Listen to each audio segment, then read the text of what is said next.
got some at the feeder here, so we're gonna sneak up real quick and see if we can't get on them. Have you seen this plant before? Leaves of 3, let it be. Let me gingerly pop the top on this, and let's take a look. Oh my goodness. Welcome to A Sportsman's Life.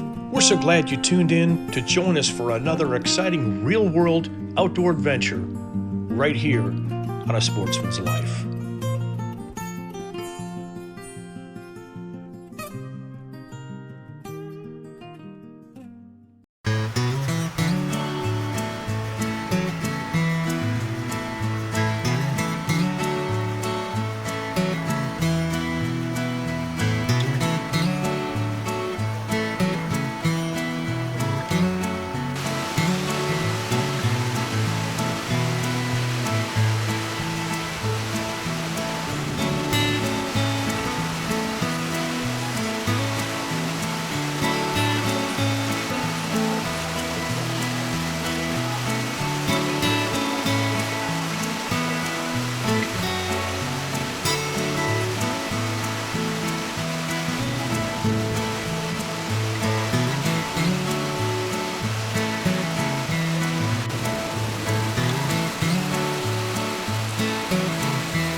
Well, we rode the storms out. We're on our second day of the hunt. The boys with Catch and Release Apparel are here, and we're having a good time. I'm just going to walk over and see if I can't catch a fish in the pond. So I've been doing projects in and around camp here, and thought, well, you know what?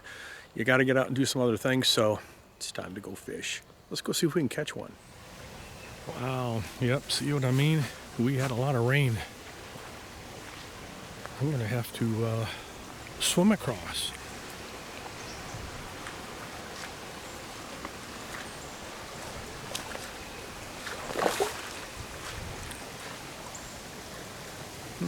Okay, there was a big fish. Back to my problem. I don't have big enough boots on. I'm not walking across that. That's crazy. Spring rains here. Northeast Texas. We were going to go fishing, but I have to get to the boat. It's over there. That's not happening. Well, I guess I'll just head back to camp then and get an early start on dinner. But there's fish in here, as you saw. But we won't go after them today.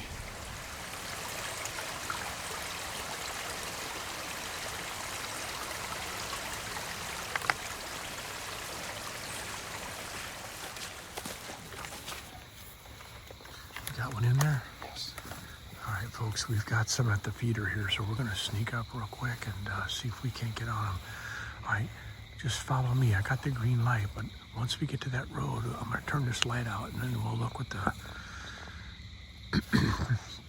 with the thermal and see what we can see. All right, you ready? Let's do this.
tell if you hit.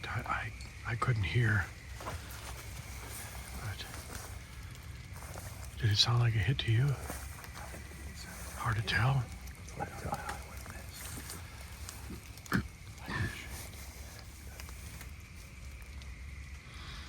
All right, well, we have another hog to go look for, but we decided to come over here and see if we could shoot one. We got a shot off, but we'll see. I don't know.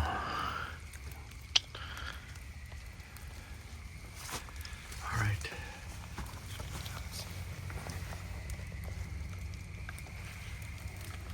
Yeah, let's go check out there, I guess.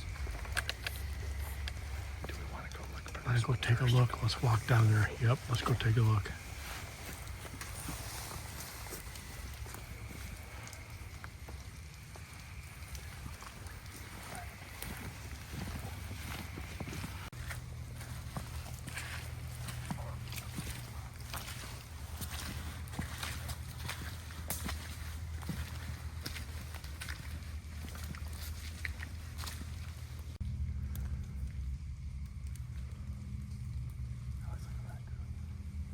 Yeah, that's a raccoon.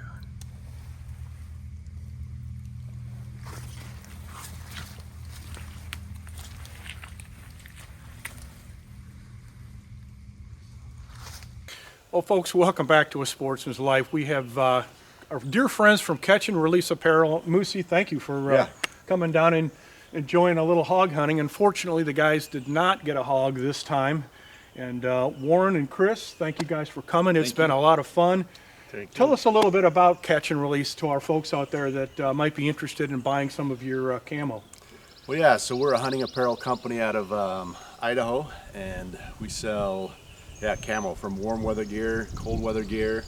We really specialize in youth camo. We have a kids trade-in program, and that works really good too. So we start from 2T and we go all the way up to 6XL. So we have all different kind of sizes. So we have rain gear and shirts, gloves, hats, all the jams. So Catch and Release US. Catchandrelease.us is the website. Catchandrelease.us. Well, boys, thank you for coming down. It's been a lot of fun. Had a great time. Well, you saw the video. We took a few shots there at some hogs, but Yeah, we got some in thermals. It was kind of cool. it was seeing fun. it. Yeah, but we just didn't New get one on the experience. ground. But there was one hit. But anyway, that's how it is. That's hunting here, folks. That is hunting. Thanks for joining us here this week on A Sportsman's Life. We'll see you next week. Brought to you by Dallas Safari Club, Conservation, Education, and Hunter Advocacy. Hornaday, accurate, deadly, dependable. Taurus Firearms, maker of the Raging Hunter. Stealth Vision, high-tech precision-driven equipment tailored for the modern hunter. Have you seen this plant before? Leaves of 3, let it be. If you guessed poison ivy, you're absolutely correct. Getting poison ivy is not fun. This product, Zanfel, I use to remove urushiol from the skin and help promote quick recovery from poison ivy.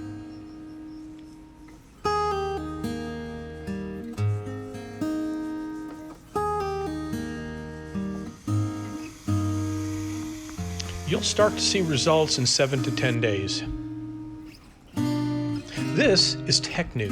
This is what I use prior to going into the woods, knowing that I've been exposed or could be exposed to poison ivy. Rub this product in good and it will remove urushiol, or if you touch urushiol, it's not likely to get into your skin. A great product, tech new.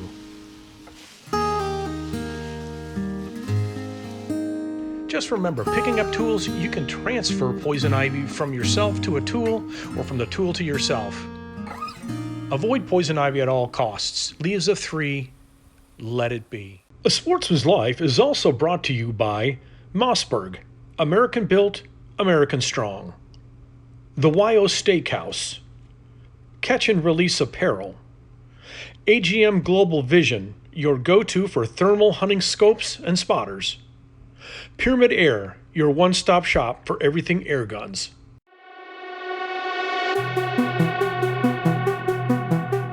Hello, sports fans.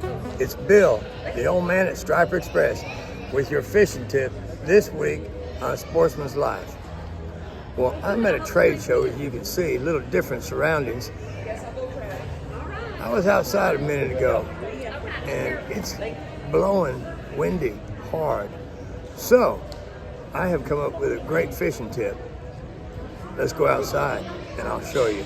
Come on. I was looking at these flags standing on end, and I want to let you know that you need to pay attention before you get out on the water, really how windy it is. When a flag is standing on end, it's going to be rough out there, maybe more than your boat can handle. So safety is always a primary concern.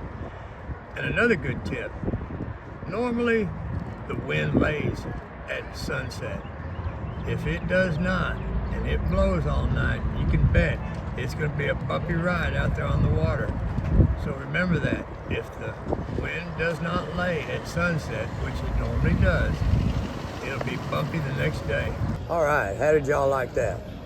That's always a good way to judge your wind. So, until next week, go catch a fish.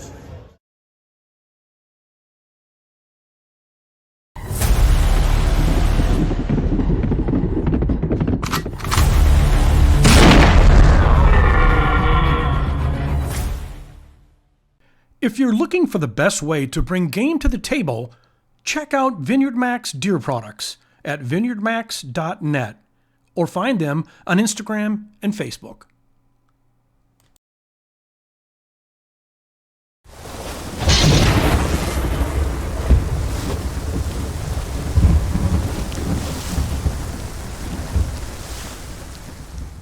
Well, friends, it's Luke Clayton, and it is time for some Dutch kettle cooking. I've got a recipe that we used to use on quail. We'd go out in West Texas, where I used to hunt a lot, shoot up a mess of quail in the morning, use a Dutch kettle and some Ritz crackers. The recipe is extremely simple, easy to make.